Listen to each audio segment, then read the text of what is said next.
So that's the first way in which you are marginalized, dismissed by the race police.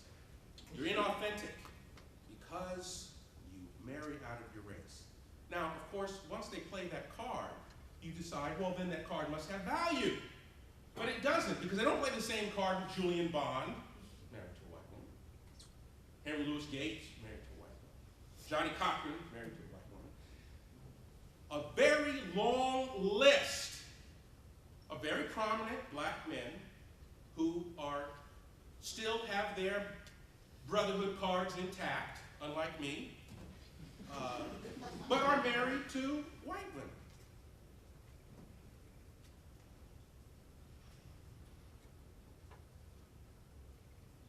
There was a point I was going to make about that.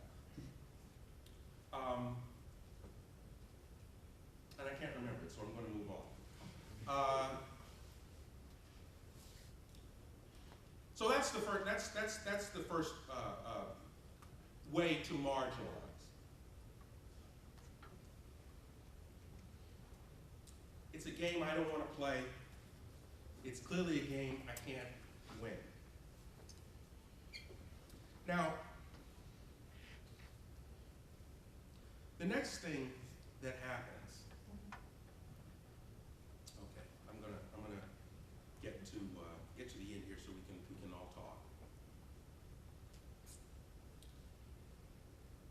In this same vein, this Bev Smith, who I don't know if you know her. Bev Smith is a radio host that I've known kind of socially for a long time, but she laughs when we talk about this because she talks about growing up in the movement in the early 70s, going to meetings, decked out in everybody in their best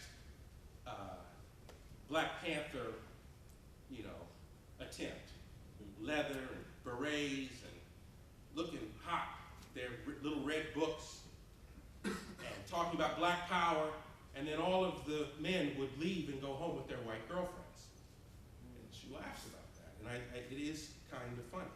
But Bev is not above a little bit of doing some of this marginalization herself. And it's very subtle in the way it's done. I go on radio programs, television, and this is what you'll hear. We're here speaking with black conservative Joseph C. Phillips. And we're going to take a break, and when we get back, we're going to hear just what these black conservatives want to conserve. We'll be back after these messages. What? Of course, what's being insinuated is what we really want, what we're dying for, what we just can't get enough of is tap dancing and Jim Crow. We're looking forward to the good old days. That's what black conservatives want. We're back. Now we're going to take a phone call. Wait a minute, I thought I was going to get it. No, we don't have. We're going to take this phone call, then we're going to get off onto another topic. But I didn't get to respond to, you just laid this bomb. You told everyone that what? And it happens over and over and over again. During a debate, Intelligence Squared. Myself, John McWhorter, Terrence Pell on one side, Kimberly Crenshaw, Tim Wise, and Ken on the other. Before we even start to sweat, John McWhorter and I are called Uncle Toms. Not straight out. That's not what they said. The question was, well, how is it that black people could be against racial preferences? The answer from Professor Crenshaw was, well, in every group of people, when there begins to be some success, there are those that want to undermine that success. I looked at John McWhorter and said, did she really just say that? Oh, yes, she did. And it got worse. It got worse. So by now you're probably wondering, well, what is it exactly that he believes? What is it that qualifies thinking white, at least where this particular speaker is concerned? Well, it's a handful of principles. And it's principles that I believe have made America the greatest nation on the face of the earth. Principles that I think have made the black community strong, dynamic, vibrant. They are principles that I do not believe belong to any particular group, the right or the left, black, white, rich, poor.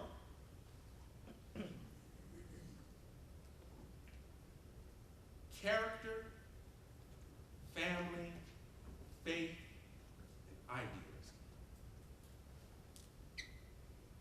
They are our inheritance as Americans. That's what I write about. That's what I preach wherever I go. That's what I talk about. That's what I preach to my sons. I have 3 boys. Ages, listen, don't laugh. When you have kids, listen, I don't even remember their names. 8, 10, and 12. Now, the youngest one comes home one day and says, "Daddy, we learned what character is in school today. Character is what you do when no one is looking." I said, wow, well, the public school is doing a little bit of something right. I said, yeah, Sam, that's his name, Sam. I said, yeah, but it's more than that, Sam. It's not only what you do when no one's looking. It's that you accept the fact that there is an objective right and wrong. I didn't say that too. I said that you accept the fact that there is a right and wrong that is the same for everyone, regardless of your race, regardless of your income. That there is one truth. And that men ought to strive to do what's right. Excellence, arete, as the Greeks called it. King called it character. And I don't think that there is a better place in which we should all strive for excellence than in our families. And when I talk about families, I'm talking about old school families. I'm old school. Men in the home, raising your children from inside the home. Honoring your women with marriage. That's right. Honoring your women with marriage.